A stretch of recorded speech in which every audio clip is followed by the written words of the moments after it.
Dulu pas gue masih SD, gue tuh masuk geng-gengan gitu. Kayaknya gak cuma SD gue doang deh yang bocil-bocilnya. Apalagi pas udah jadi senior nih, kayak kelas 5, kelas 6 SD pasti buat geng-gengan. Udah gitu saking niatnya ya, geng gue nih bikin nama. Gak cuma sampai situ aja. Jadi gue sama teman-teman gue tiap hari kita penampilannya harus sama. Mulai dari rok di atas lutut nih dilipet, abis itu rambut tuh harus sama banget deh. Hari Senin dikuncir, hari Selasa dikepang, hari Rabu digerai pakai bando, sampai hari Jumat. Terus hari Jumat kan biasanya kalau bocil-bocil SD pada umumnya kan pakai bergo kan. Nah gue sama temen-temen gue nggak mau tuh sama nama mereka semua.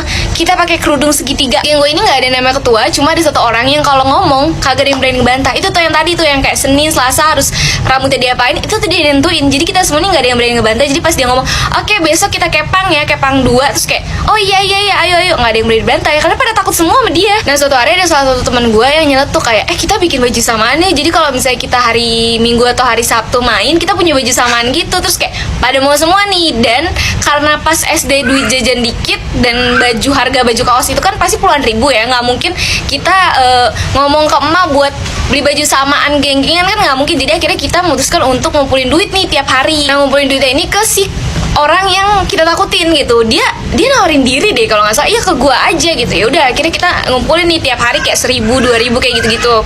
Suatu hari gue balik sekolah bareng sama nih orang yang temen gue nih yang ditakutin sama teman-teman gue yang lainnya, yang ngumpulin duit ke dia. Terus abis itu jajan dulu nih. Pas jajan dia ngomong gini ke gue, ini gue pakai dulu ya uang kalian, nanti gue ganti kok di rumah, gue punya duit, kata dia gitu. Terus gue kayak oh ya udah pakai aja, orang duit ada di lu juga, kayak lo mau pakai yang penting lo ganti gitu maksudnya. Terus kayak ya udah pakai aja.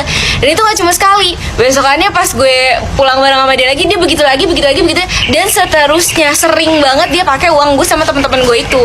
Sebenarnya itu nggak masalah sih, karena kayak dia yang megang uang, dia punya uang di rumah, tinggal diganti lagi kalau misalnya dia pakai gitu, asal dia tahu berapanya yang dipakai. Cuma ini gue sama teman-teman gue udah ngumpulin uang selama 1 bulan lebih, tapi kagak jelas gitu. Setiap gue tanya ke dia kayak udah berapa uangnya kekumpul, nggak tahu, karena pembukuannya nggak jelas. Terus dia juga kadang suka lupa nyatat gitu loh kalau ada gue atau teman-teman gue yang nabung ke dia, karena kayak kita kan nggak jelas nabungnya, kadang 1.000, 2.000, ada yang bahkan goceng dalam sehari itu. Jadi kayak bener-bener kagak jelas. Ditambah lagi pas setiap gue sama teman-teman gue nanya ke dia kayak jumlah uangnya udah ada berapa, dia selalu bilang oh iya gue lupa ngitung, besok deh. Dan respon gue sama temen-temen gue udah pasti kayak oh ya udah santai aja, karena kita semua takut sama dia, nggak ada yang berani ngomelin dia. Terus akhirnya gue berpikir sama temen gue, ini gimana caranya biar uang kita balik, karena nggak akan mungkin kekumpul dan nggak akan mungkin kebeli nih kalau ngumpulinnya ke temen gue ini. Akhirnya gue berdua sama temen gue memutuskan untuk ke rumah si temen gue ini buat ngadu sama emak bapaknya. Kebetulan sekolah gue ini nggak ketat, SD gue ini bukan SD yang ketat, jadi gerbangnya tuh selalu dibuka. Dan kalau istirahat banyak banget anak-anak yang jajan di luar, soalnya kantin sekolah gue tuh kagak jelas. Ya udah gue manfaatin itu, gue berdua sama teman gue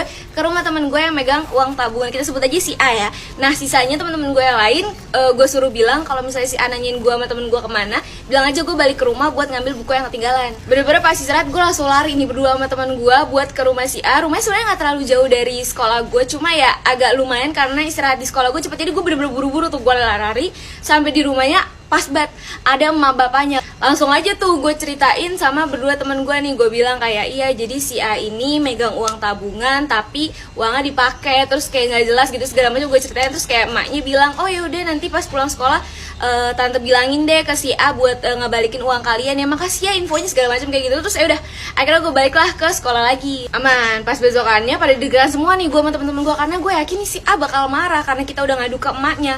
Terus gak lama si A datang terus dia nanya kemarin ada yang ke rumah gue ya.